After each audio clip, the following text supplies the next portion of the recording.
नमस्कार। रात के 8 बज चुके हैं और वक्त हो गया है हमारे खास बुलेटिन बांसवाड़ा पत्रिका का। आप देख रहे हैं बीबीसी राजस्थान और मैं हूं आपके साथ निखिल। चलिए शुरुआत करते हैं आज की सबसे बड़ी खबरों से। डालते हैं एक नजर आज की सुर्खियों पर। गनोड़ा में श्री राम कथा का आयोजन कल से 2 जनवरी तक चलेगा आयोजन। कमलेश भाई शास्त्री होंगे कथा व्यास। हड़मतिया में लोगों को जीवन रक्षक किट वितरित की। 104 वर्षीय वरिष्ठ नागरिक चौहान का हुआ सम्मान। बांग्लादेश में हिंदुओं के खिलाफ अत्याचार पर प्रदर्शन। छोटी सादड़ी में बजरंग दल ने पुतला भी फूका। सहकारिता मंत्री के ग्राहक क्षेत्र में महिला उत्पीड़न का आरोप। मंगलवार थाना क्षेत्र का एक वीडियो हो रहा वायरल। बांग्लादेश में हिंदुओं पर हो रहे अत्याचारों का विरोध। धरियाबाद में हुआ प्रदर्शन, पुतला दहन भी किया। इंजीनियरिंग कॉलेज में शुरू हुआ 3 दिवसीय टेक फेस्ट। गरुड़ा 2025 के तहत विद्यार्थियों ने प्रदर्शित किए कई मॉडल। स्वास्थ्य समिति बैठक, सेक्टर वाइज होगी सख्त निगरानी। लाडो योजना में 100% भुगतान के निर्देश दिए। बांसवाड़ा राज्य स्तरीय किसान सम्मेलन का सीधा प्रसारण। 12 कृषकों को मिली योजनाओं की वित्तीय स्वीकृति। छोटी सरवन गवर्नमेंट कॉलेज में छात्र संघ इकाई का विस्तार। भील प्रदेश विद्यार्थी मोर्चा ने घोषित की नई कार्यकारिणी। घरेलू विवाद से परेशान महिला ने खाया विषाक्त पदार्थ। बांसवाड़ा के दानपुर क्षेत्र का है मामला, अस्पताल में भर्ती कराया। बांसवाड़ा में विवाहित महिला से सामूहिक दुष्कर्म। 5 आरोपी हिरासत में, अन्य की तलाश जारी। लक्ष्मणपुर स्कूल में 70 छात्रों को बांटे गए स्वेटर। महावीर इंटरनेशनल नौगामा शाखा ने किया आयोजन। चाइनीज मांझे पर रोक लगाने की मांग की गई। विभिन्न संगठनों ने जिला कलेक्टर को दिया ज्ञापन। तो ये थी आज की खास सुर्खियां। अब खबरों को देखते हैं विस्तार से। बांसवाड़ा जिले के गनोड़ा में 25 दिसंबर से 2 जनवरी तक भव्य राम कथा का आयोजन होने जा रहा है। कमलेश भाई शास्त्री द्वारा इस कथा का वाचन किया जाएगा, जिसमें गनोड़ा और आसपास के गांव के हजारों श्रद्धालु शामिल होंगे। इस कथा के लिए पिछले 2 महीनों से सर्व समाज के लोग तैयारी में जुटे हुए हैं। राजकीय उच्च माध्यमिक विद्यालय के खेल मैदान पर एक बड़ा डोम बनाया गया है, जिसमें लगभग 10 से 15 हजार लोग एक साथ बैठकर कथा का आनंद ले सकते हैं। कथा के दौरान सामाजिक समरसता को बढ़ावा देने के लिए विशेष आयोजन किए जाएंगे, जैसे कि कलश यात्रा और भजन के साथ भोजन। कथा के लिए 9 दिन तक भोजन के साथ भामाशाह तैयार हो गए हैं और पूरे गांव के युवा इस कार्यक्रम में तन मन से जुड़े हुए हैं। लोग पानी, अनाज, पैसा और श्रमदान के रूप में सहयोग कर रहे हैं। कार्यक्रम में 26 दिसंबर को भजन संध्या, 27 दिसंबर को अखिल भारतीय कवि सम्मेलन, 28 दिसंबर को संगीत संध्या और 1 जनवरी को प्रख्यात भजन गायक भरत सुतार की भजन संध्या शामिल है। गनोड़ा के सर्व समाज जनों ने आसपास के गांवों में जाकर निमंत्रण पत्रिका भी बांटी है। महावीर इंटरनेशनल डडुका द्वारा आयोजित एक कार्यक्रम में लोगों को जीवन रक्षक किट का वितरण किया गया। यह किट हार्ट अटैक आने पर सबसे पहले दी जाने वाली दवाओं में शामिल है। इसके माध्यम से किसी को भी तत्काल राहत दी जा सकती है। जीवन रक्षक किट बांटने के साथ ही लोगों को इसके उपयोग के बारे में भी समझाया गया। संगठन के international director knowledge sharing Ajit Kotia ने बताया कि ज्यादा से ज्यादा लोगों के पास यह किट होना चाहिए, ताकि इमरजेंसी के समय इसका उपयोग किया जा सके। आयोजन के दौरान 104 वर्षीय वरिष्ठ नागरिक मदन सिंह चौहान का माल्यार्पण में शाल उठाकर स्वागत किया गया। साथ ही संस्था द्वारा प्रशस्ति पत्र भेंट कर उन्हें सम्मानित भी किया गया। केंद्र अध्यक्ष रणजीत सिंह सोलंकी ने मदन सिंह के स्वस्थ दीर्घायु जीवन की कामना की। केंद्र के वृद्ध सम्मान योजना में यह आयोजन किया गया था। इस अवसर पर उनके पुत्र पूर्व थाना प्रभारी करण सिंह चौहान भी भावुक हो गए। आयोजन के दौरान कई बुजुर्गों का सम्मान हुआ। अंत में करण सिंह चौहान ने सभी का आभार व्यक्त किया। बांग्लादेश में हाल ही में हिंदुओं की हत्या और उन पर हो रहे अत्याचारों के विरोध में बजरंग दल की ओर से छोटी सादड़ी नगर के गांधी चौक पर जोरदार विरोध प्रदर्शन किया गया। इस दौरान कार्यकर्ताओं ने आक्रोश व्यक्त करते हुए जिहादी मानसिकता का प्रतीक पुतला दहन किया और नारेबाजी कर विरोध जताया। प्रदर्शन को संबोधित करते हुए वक्ताओं ने कहा कि बांग्लादेश में लगातार हिंदू समाज को निशाना बनाया जा रहा है, जो मानवाधिकारों और लोकतांत्रिक मूल्यों के खिलाफ है। उन्होंने केंद्र सरकार और अंतर्राष्ट्रीय समुदाय से मांग की कि बांग्लादेश में हिंदुओं की सुरक्षा सुनिश्चित करने के लिए ठोस कदम उठाए जाएं। प्रदर्शन के दौरान बजरंग दल जिला संयोजक शमशेर सिंह, विजय माली, नागेश माली, भाजपा नगर अध्यक्ष प्रदीप उपाध्याय, महामंत्री अजीत दुगड़, गोविंद गिरी गोस्वामी सहित बड़ी संख्या में बजरंग दल व भाजपा कार्यकर्ता मौजूद रहे। बड़ी सादड़ी विधानसभा में प्रशासनिक लापरवाही और महिला उत्पीड़न का एक मामला सामने आया है। आरोप है कि सहकारिता मंत्री गौतम दत्त के गृह क्षेत्र में महिलाओं के साथ अवैध वसूली, दुर्व्यवहार, प्रताड़ना और अपमान की घटनाएं सामने आ रही है, जिससे महिला सुरक्षा पर सवाल उठ रहे हैं। मंगलवार थाना क्षेत्र का एक वायरल वीडियो पुलिस की भूमिका पर सवाल खड़े कर रहा है। आमजन में आक्रोश है और प्रशासन की कार्यप्रणाली पर शर्मनाक उदाहरण बताया जा रहा है। स्थानीय लोगों और सामाजिक संगठनों का कहना है कि भाजपा सरकार के महिला सुरक्षा के दावे जमीनी हकीकत से दूर हैं। शिकायतों के बावजूद प्रशासन निष्क्रिय है, जिससे दोषियों के हौसले बुलंद है। क्षेत्रवासियों ने वायरल वीडियो की निष्पक्ष जांच और दोषी अधिकारियों कर्मचारियों के खिलाफ सख्त कार्रवाई की मांग की है, ताकि महिलाओं को न्याय मिल सके और भविष्य में ऐसी घटनाओं पर रोक लगाई जा सके। बांग्लादेश में हिंदू समुदाय पर हो रहे अत्याचार, हमलों और हत्याओं के विरोध में धरियावाद नगर में बजरंग दल, विश्व हिंदू परिषद एवं विभिन्न राष्ट्रवादी संगठनों के संयुक्त तत्वाधान में विरोध प्रदर्शन किया गया। यह प्रदर्शन नगर के मुख्य बस स्टैंड पर आयोजित किया गया, जहां हिंदूवादी संगठनों ने बांग्लादेश सरकार का पुतला दहन कर अपना आक्रोश व्यक्त किया। प्रदर्शन के दौरान कार्यकर्ताओं ने नारे लगाते हुए बांग्लादेश में हिंदुओं की निर्मम हत्या, धार्मिक उत्पीड़न एवं बहन बेटियों पर हो रहे जुल्म ज्यादतियों का कड़ा विरोध किया। बजरंग के नगर अध्यक्ष गौरव पारिक ने बताया कि बांग्लादेश में हिंदू अल्पसंख्यकों को सुनियोजित तरीके से निशाना बनाया जा रहा है, जबकि वहां की सरकार मूकदर्शक बनी हुई है। प्रदर्शनकारियों ने कहा कि बांग्लादेश में रहने वाले हिंदू समुदाय की सुरक्षा को लेकर गंभीर चिंता का विषय बना हुआ है। उन्होंने भारत सरकार से मांग की कि वह इस मुद्दे को अंतर्राष्ट्रीय मंचों पर उठाए तथा बांग्लादेश सरकार पर दबाव बनाकर वहां के हिंदुओं की जान माल की सुरक्षा सुनिश्चित कराए। इसके साथ ही प्रदेश में अवैध रूप से रह रहे विदेशी नागरिकों की पहचान कर उनके विरुद्ध सख्त एवं उचित कार्रवाई की मांग भी की गई। संगठनों ने कहा कि राष्ट्रीय सुरक्षा एवं सामाजिक संतुलन बनाए रखने के लिए यह आवश्यक कदम है। प्रदर्शन शांतिपूर्ण रहा। कार्यक्रम के समापन पर सभी संगठनों ने एकजुट होकर हिंदू समाज की सुरक्षा एवं अधिकारियों के लिए संघर्ष जारी रखने का संकल्प लिया। जय श्री राम, जय गौ माता, जय भारत माता। आज बांग्लादेश में जो वर्तमान स्थिति हुई है कि कुछ ऐसे आपत्तिजनक लोगों ने हिंदू भाइयों को बिना किसी गलती के दौड़ा कर मार पीट के मार दिया गया। उसके विरोध प्रदर्शन में आज हम धरियावाद में उस वहाँ के प्रशासन का और वहाँ की सरकार का और बांग्लादेश का हम विरोध करते हैं कि आने वाले समय में वापिस दोबारा ऐसी गलतियां नहीं हो। और हम यही चाहते हैं, हमारा उद्देश्य यही है यहाँ पर एकत्रित होने का कि ऐसी गलतियां भारत देश में कहीं पे भी नहीं हो। जो धरियावाद में और भारत देश में अधिकतर जगहों पर बहुत सारे जने जो है बांग्लादेश के हैं या फिर अधिक देशों के हैं, वो सब आकर यहाँ पर रह रहे हैं। तो हमारा प्रशासन से हाथ जोड़ के ही आग्रह है कि प्रशासन उस पर बिल्कुल अच्छी तरीके से कार्रवाई करे। जय श्री राम, जय गौ माता। गोविंद गुरु जनजातीय विश्वविद्यालय बांसवाड़ा के कॉलेज ऑफ इंजीनियरिंग में 3 दिवसीय टेक फेस्ट गरुड़ा 2025 का भव्य शुभारंभ हुआ। कुलगुरु प्रोफेसर केशव सिंह ठाकुर ने इसका उद्घाटन किया।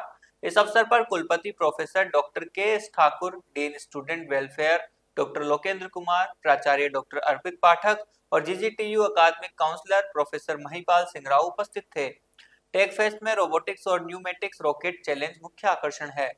इसमें रोबोरेस, रोबोवॉर, रोबोसोकर और न्यूमेटिक रॉकेट चैलेंज जैसे कार्यक्रम आयोजित किए जा रहे हैं। कुलगुरु ने विद्यार्थियों को नवाचार और तकनीकी प्रोजेक्ट तैयार करने के लिए प्रोत्साहित किया।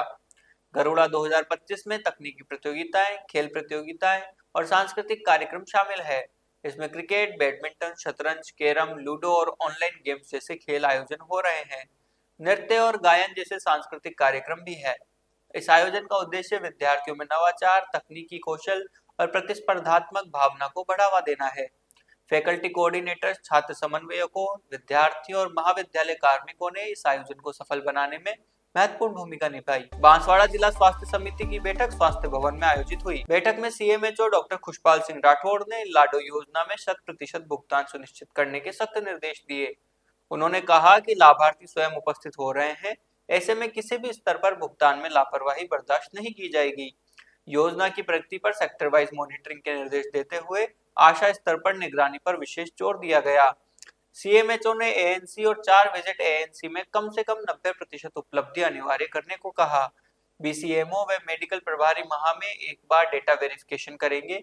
एफसीएम इंजेक्शन के 22,900 के लक्ष्य को शीघ्र पूरा करने के निर्देश दिए गए। बैठक में मां योजना, आभा आईडी, एनसीडी कार्यक्रम और टीकाकरण की समीक्षा की गई। अधिकारियों ने अपने अपने ब्लॉक की प्रगति भी प्रस्तुत की। राजस्थान सरकार के 2 वर्ष का कार्यकाल पूर्ण होने के उपलक्ष्य में नागौर जिले की मेड़ता सिटी में आयोजित राज्य स्तरीय 1 दिवसीय किसान सम्मेलन उन्नत खेती समृद्ध किसान का सीधा प्रसारण बांसवाड़ा के स्थानीय रंगमंच में किया गया। कार्यक्रम में बड़ी संख्या में किसान मौजूद रहे। वर्चुअल सम्मेलन की जिला स्तरीय अध्यक्षता अतिरिक्त जिला कलेक्टर राजीव द्विवेदी ने की, जबकि मुख्य अतिथि किसान संघ के प्रांतीय अध्यक्ष रणछोड़ पाटीदार रहे। सम्मेलन के दौरान जिले के कुल 12 कृषकों को विभिन्न कृषि योजनाओं के तहत वित्तीय स्वीकृतियां प्रदान की गई। इनमें बैलों से खेती प्रोत्साहन योजना, कृषि यंत्र योजना तथा फार्म बोर्ड योजना शामिल रही। किसानों को 20,000 से लेकर 1,25,000 रुपए तक का अनुदान स्वीकृत किया गया। कार्यक्रम में किसानों को नवीन कृषि तकनीक, उन्नत बीज, आधुनिक कृषि यंत्रों एवं राज्य व केंद्र सरकार की जन कल्याणकारी योजनाओं की जानकारी दी गई। साथ ही कृषि एवं खाद्य प्रसंस्करण नीति का विमोचन, नई योजनाओं का शिलान्यास व लोकार्पण भी किया गया। जो राष्ट्रीय किसान दिवस है उसके उपलक्ष्य में जो नागौर में किसान सम्मेलन हुआ है जो राज्य स्तर का, तो इसके तहत हर जिला मुख्यालय पर यह कार्यक्रम किया गया है, जहाँ पर जो उद्यान और कृषि विभाग द्वारा यहाँ अपने प्रदर्शनी लगाई गई है। ये जो आप सब जो बांसवाड़ा का ही है और जो प्रोटेक्टिव कल्टीवेशन यानी जो पॉली हाउस के जो फार्मर, जो प्रोग्रेसिव फार्मर है, आनंदपुरी है, ओबला है, अर्थुना है, गाटोल गढ़ी, वहाँ के किसानों ने ये करा है, जिसमें अंतर्गत अपने जो कलर कैप्सिकम है वो लगा रखा फार्मरों ने। ऐसी खेती 150 पॉली हाउस लगे हैं, जिसमें से 60 से 50 पॉली हाउस में अभी ये अपना शिमला चल रही है और बाकी में खीरा चल रहा है। ऐसे कोई किसान आए हैं? जो कितने किसान आए हुए? अभी 3 से 4 किसान आए हुए हैं। अभी एक छोटा कार्यक्रम आनंदपुरी में भी है और जो आनंदपुरी पॉली हाउस कहा है तो वहाँ पर ज़्यादा किसान भी है और यहाँ पर भी किसान आए हुए हैं। क्या नाम है, किस पद पे हैं आप? मैं कशिप आश्रम में भी जो उद्यान विभाग है जितेंद्र सिंह मारो। नाम क्या बताया? बांसवाड़ा जिले के छोटी सरवन स्थित राजकीय महाविद्यालय में छात्र संघ कॉलेज इकाई की कार्यकारिणी का विस्तार किया गया। भील प्रदेश विद्यार्थी मोर्चा के तत्वाधान में आयोजित कार्यक्रम में संगठन की नई टीम की घोषणा की गई। इकाई अध्यक्ष के रूप में लक्ष्मण निनामा को जिम्मेदारी सौंपी गई, जबकि उपाध्यक्ष पद पर सुखराम चरपोटा, आर्यन निनामा, जोशिता महिड़ा और रेखा निनामा को मनोनीत किया गया। जमुना महिड़ा को महासचिव बनाया गया। सचिव पद पर सुनीता, अंकेश निनामा, सुमित्रा और कविता को जिम्मेदारी दी गई।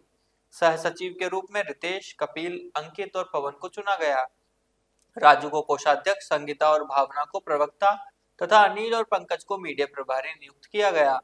कार्यक्रम में ब्लॉक संयोजक तुलसीराम महिड़ा, एसजीजी कॉलेज इकाई अध्यक्ष राहुल डोडियार समेत कई कार्यकर्ता मौजूद रहे। बांसवाड़ा जिले के दानपुर थाना क्षेत्र से एक बड़ी खबर सामने आई है।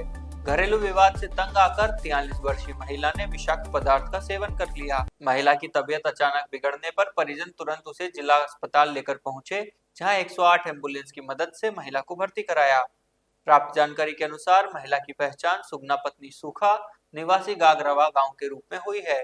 परिजनों ने बताया कि पति पत्नी के बीच किसी बात को लेकर नोकझोंक हुई थी, जिसके बाद महिला ने यह कदम उठा लिया। विषाक्त पदार्थ का सेवन करने के बाद महिला की हालत बिगड़ने लगी, जिससे घर में अफरा तफरी मच गई। फिलहाल महिला का जिला अस्पताल में डॉक्टरों की निगरानी में इलाज जारी है। चिकित्सकों के अनुसार महिला की स्थिति पर लगातार नजर रखी जा रही है। घटना की सूचना संबंधित थाना पुलिस को भी दी गई है, जो मामले की जांच में जुटी हुई है। बांसवाड़ा जिले में मानवता को शर्मसार करने वाला सामूहिक दुष्कर्म का मामला सामने आया है। जिले की एक विवाहित महिला ने आरोप लगाया कि उसके साथ 9 बदमाशों ने मिलकर दुष्कर्म किया। यह घटना 22 दिसंबर की बताई जा रही है। पीड़िता अपने रिश्तेदारों के साथ जा रही थी, तभी रास्ते में बाइक सवार बदमाशों ने जानबूझकर टक्कर मारकर उन्हें गिरा दिया। इसके बाद बदमाशों ने रिश्तेदार के साथ मारपीट की और महिला को सुनसान स्थान पर ले जाकर बारी बारी से दुष्कर्म किया। महिला की शिकायत पर पुलिस ने त्वरित कार्रवाई करते हुए 5 लोगों को हिरासत में लिया है, जबकि अन्य आरोपियों की तलाश जारी है। पीड़िता का मेडिकल बोर्ड से परीक्षण कराया गया है। मौके पर एफएसएल टीम ने साक्ष्य जुटाए हैं। मामले की जांच डीएसपी गोपीचंद मीणा कर रहे हैं। एडिशनल एसपी नरपत सिंह ने बताया कि जांच गंभीरता से की जा रही है और दोषियों के खिलाफ सख्त कार्रवाई होगी। हाँ, ये एक महिला और वो अपने जीजा के साथ में अपने घर की तरफ जा रहे थे, तब रास्ते में 2 मोटरसाइकिल वाले आए और मोटरसाइकिल के टक्कर मार के नीचे गिरा दिया और महिला को जबरन पकड़कर जंगल में ले गए। 2 और अन्य व्यक्ति और थे साथ में, उन्होंने उसके साथ बलात्कार खोटा काम किया है।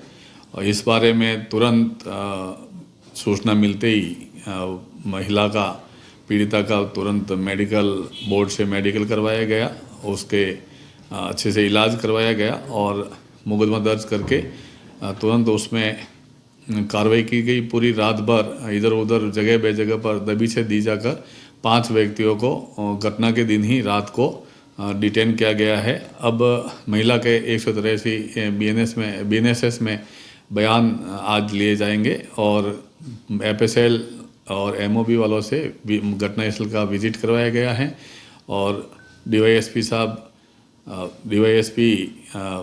इसका अनुसंधान कर रहे हैं बहुत गंभीरता से। और जो अन्य शेष रहे व्यक्तियों की सरगर्मी से, तेजी से जगह जगह दबी से दी जाकर उनकी तलाश की जा रही है। महावीर इंटरनेशनल शाखा नोगामा ने राजकीय प्राथमिक विद्यालय लक्ष्मणपुर में 70 छात्रों को स्वेटर वितरित किए। कार्यक्रम में CI महिपाल सिंह, शाखा अध्यक्ष सुरेश चंद्र गांधी, प्रधानाचार्य भीमजी सुरावत, ललित गोलेक्षा और अन्य अतिथि उपस्थित थे। महिपाल सिंह ने महावीर इंटरनेशनल के सेवा कार्यों की सराहना की। प्रधानाचार्य भीमजी सुरावत ने स्वेटर वितरण के लिए शाखा को शुभकामनाएं दी। PO सबू रावत ने भी सेवा कार्यों की प्रशंसा की। शाखा ने अतिथियों और ग्रामीणों को जीवन रक्षक किट बांटी और महावीर प्रवाह का अंक भेंट किया। विद्यालय स्टाफ ने सहयोग किया। कार्यक्रम का संचालन मुकेश दोषी ने किया और आभार महेंद्र ने व्यक्त किया। बांसवाड़ा जिले में मकर संक्रांति से पहले चाइनीज मांझे की बिक्री बढ़ गई है। उत्सव फाउंडेशन ने जिला कलेक्टर और पुलिस अधीक्षक को ज्ञापन सौंपकर चाइनीज मांझे पर प्रतिबंध लगाने की मांग की है। फाउंडेशन ने स्थानीय लोगों से अपील की है कि वे मकर संक्रांति पर चाइनीज मांझे का इस्तेमाल न करें। साथ ही जिला प्रशासन और नगर परिषद से चाइनीज मांझे बेचने वालों के खिलाफ सख्त कार्रवाई करने की मांग की है। चाइनीज मांझे से जानलेवा हादसे होने का खतरा रहता है, इसलिए प्रतिबंधित करने की मांग की जा रही है। उत्सव फाउंडेशन का कहना है कि चाइनीज मांझे की बिक्री पर रोक लगाकर लोगों की सुरक्षा सुनिश्चित की जा सकती है। उत्सव फाउंडेशन की ओर से सभी अधिकारी को, प्रशासन को भी ज्ञापन दिया गया है चाइनीज़ मांझे के बारे में। जैसे कि सब जानते हैं चाइनीज़ मांझा बैंड है और इससे पशु पक्षियों को सभी को काफ़ी नुकसान है, फिर भी सभी इसका प्रयोग करते हैं। बच्चों से खास तौर से निवेदन है इसको नहीं यूज़ करें, बहुत नुकसान होता है, इससे पशु पक्षियों को हाथ कट जाते हैं। NGT ने भी इसको बैन कर रखा है और सभी को ये चेतावनी दे रहा है कि कोई भी इसका यूज़ करता है, बेचता है, भंडारण करता है तो पुलिस प्रशासन और नगर परिषद कार्रवाई की जाएगी, उसकी जिम्मेदारी तो सिर्फ उनकी ही होगी। तो ये थी आज की बड़ी खबरें। ऐसी ही सटीक और तेज खबरों के लिए देखते रहिए रोजाना रात 8 बजे बांसवाड़ा पत्रिका।